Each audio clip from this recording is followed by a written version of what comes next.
चिया खाने त हजुर? चिया र बिस्कुट खान्न त मालिक साहब।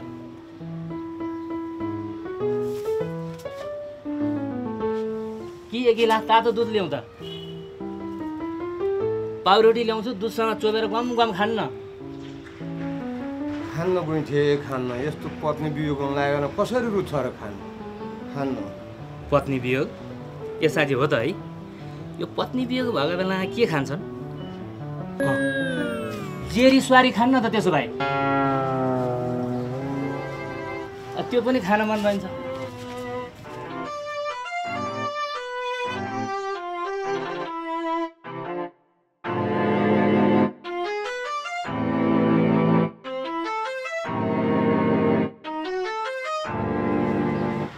मालिक साहब, यो सरसामानहरू कहाँ होला?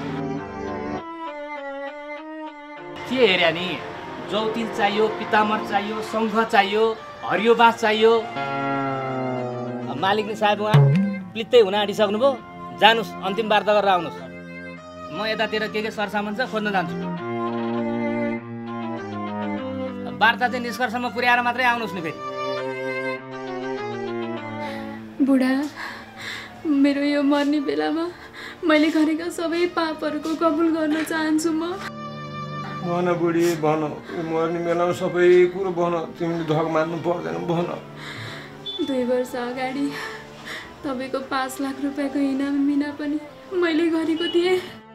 पल्लो घरको छिमेकी केटासँग पनि मेरो लसपस थियो। त्यो इनामिना भएको 5 लाख रुपियाँ पनि मैले उसैलाई नै लगेर दिएको। केही छैन बुढी, केही छैन, चिन्ता नगर्नु। तिमीले किन्देका सुनका हिराका गहनाहरू पनि मैले बेचेर उसैलाई लगेर पैसा दिएको। छोडिदेऊ बुढी, छोडिदेऊ। औ ती विगत कुराहरू सम्झेर केही फाइदा छैन। बरु तिमीले पनि मलाई एउटा कुरा माफ गरिदेऊ है। के कुरा बुढा? तिमीले अहिले जे जति भन्यो यो मैले पहिले थाहा पाएर तिमीले खाने चियामा बिख मैले हालिदिए हो।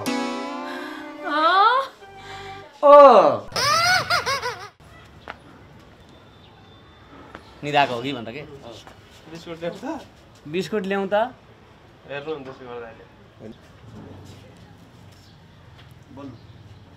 चिया खाने मालिक साहब?